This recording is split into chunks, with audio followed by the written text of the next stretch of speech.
ദൈവത്തിന് മഹത്വം. ഉപന്യാസ വിഷയം ഉപവാസം. ഉപവാസം എന്നാൽ കൂടെ വസിക്കുക എന്നാണ് അർത്ഥം. തിരുവെഴുത്തുകളിൽ കാണുന്ന ഉപവാസം കൊണ്ട് ദൈവത്തോട് ചേർന്ന് വസിക്കുക എന്നാണ് ഉദ്ദേശിക്കുന്നത്. ചെറുതും വലുതുമായ ഉപവാസങ്ങൾ ബൈബിളിൽ രേഖപ്പെടുത്തിയിട്ടുണ്ട്. ഉപവാസം എന്നാൽ അന്യായ ബന്ധനങ്ങളെ അഴിക്കുക, എല്ലാ നുകത്തെയും തകർക്കുക തുടങ്ങിയ നിബന്ധനകൾ കൂടി ഉപവാസത്തിലുണ്ട്. വ്യവസ്ഥ പ്രകാരമുള്ള ഉപവാസങ്ങൾ ഫലപ്രദമാവുന്നു. വ്യവസ്ഥ പ്രകാരമല്ലാത്ത ഉപവാസങ്ങൾ ദൈവത്തിന് പ്രസാദകരമല്ല. ജഡപ്രകാരമുള്ള ആവശ്യങ്ങളെക്കാൾ ആത്മപ്രകാരമുള്ള ആവശ്യങ്ങൾക്കുള്ള ഉപവാസങ്ങൾ ദൈവസന്നിധിയിൽ പ്രസാദകരം ആവുന്നു.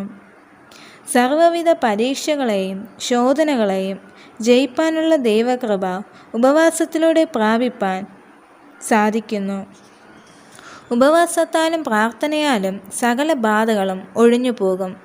വലിയ ദൈവകൃപയുടെ ശുശ്രൂഷകൾ ചെയ്യുന്ന ശുശ്രൂഷകന്മാർക്ക് പിന്നിൽ ഉപവാസത്തിൻ്റെ വലിയ ശക്തിയുണ്ട്. നാം ഉപവസിക്കേണ്ടതിൻ്റെ ആവശ്യകത ഇതിൽ നിന്ന് വ്യക്തമാവുന്നു. വാടിയ മുഖത്തോടെ ഉപവാസം പാടില്ല. മനുഷ്യരാലുള്ള സഹതാപം പ്രതീക്ഷിച്ചുകൊണ്ട് ഉപവസിക്കരുത്. അങ്ങനെയുള്ളവർ മനുഷ്യരുടെ മുമ്പാകെ വിളങ്ങുവാൻ ഉപവസിക്കുന്നു.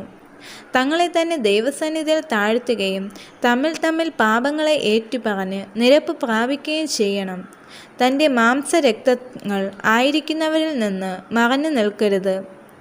ദൈവവചനം കേട്ട് പാപബോധം ഉളവാകുവാൻ ദൈവസന്നിധിയിൽ സമർപ്പണത്തോടെ ആയിരിക്കുക.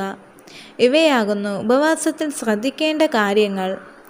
യേശുക്രിസ്തു മരുഭൂമിയിൽ ഉപവസിച്ചുകൊണ്ട് സാത്താനെ ജയിച്ചതായി നമുക്ക് കാണുവാൻ സാധിക്കുന്നു. അതുകൂടാതെ ഉപവാസത്താൽ അനുഗ്രഹം പ്രാപിച്ച മറ്റ് ദൈവദാസന്മാരെയും നമുക്ക് ബൈബിളിൽ നിന്ന് അറിയുവാൻ സാധിക്കുന്നു. പ്രിയ ദൈവമക്കളെ, കർത്താവിൻ്റെ വരവ് ഏറ്റവും ആസന്നമായിരിക്കയാൽ നാമും ഉപവാസത്താലും പ്രാർത്ഥനയാലും ഉണർന്നും ജാഗ്രതയുള്ളവരും ആയിരിക്കണം. എല്ലാവരെയും ദൈവം അനുഗ്രഹിക്കുമാറാകട്ടെ. ആമേൻ.